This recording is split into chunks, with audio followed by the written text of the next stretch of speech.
ಮೂರು ಅಂತಂದರೆ ಗುರು ಬಂದಾಗ ಗುರು ಚೆನ್ನಾಗಿದ್ದಾಗ ಅಲ್ಲಿ ಬೆಳಿಬೇಕು, ಅರ್ಥ ಆಯ್ತಾ. ಆದರೆ ಇವರು ಬೆಳೀತಿಲ್ಲ ಅಂತಂದರೆ ಗುರು ವೀಕ್ ಅಂತಂದರೆ ಇವ್ರಿಗೆ ಅಷ್ಟೊಂದಾಗಿ ಫಲಗಳು ತೀರಾ ಕಡಿಮೆ. ಇವ್ರ ಆರೋಗ್ಯದಲ್ಲಿ ಏನಾಗಿದೆ ಅಂತ ನೋಡೋಣ.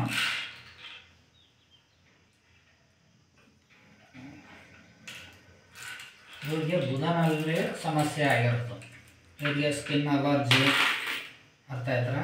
ಈ ರೀತಿ ಕಾಯಿಲೆಗಳಿದಾವ, ಸ್ಕಿನ್ ಅಲರ್ಜಿ ಈ ಥರ ಕಾಯಿಲೆಗಳು.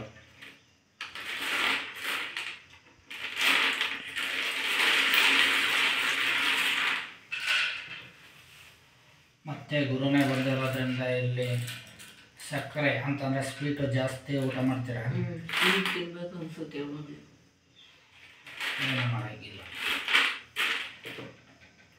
ಸರಿ ಅಮ್ಮ, ಈಗ ಇದರಲ್ಲಿ ನಾನು ನಿಮಗೆ ನಿಖರವಾಗಿ ಇವಾಗ ಏನು ನಾವು ಆರೋಗ್ಯದಲ್ಲಿ ನೋಡ್ತೀವಿ ಅದು ಕ್ಲಿಯರೆನ್ಸ್ ಆಗಿ ಇವ್ರಿಗೆ ಬರೋಲ್ಲ. ಇದು ಅಪ್ ಟು ಇವರು ಇರೋ ತನಕನೂ ಅದು ಹಾಗೆ ಮುಂದುವರ್ಕೊಂಡು ಹೋಗ್ತಾನೇ ಇರುತ್ತೆ. ಇದು ಕಡಾಖಂಡಿತವಾಗಿ ನಿಲ್ಸಕ್ಕಂತೂ ಆಗ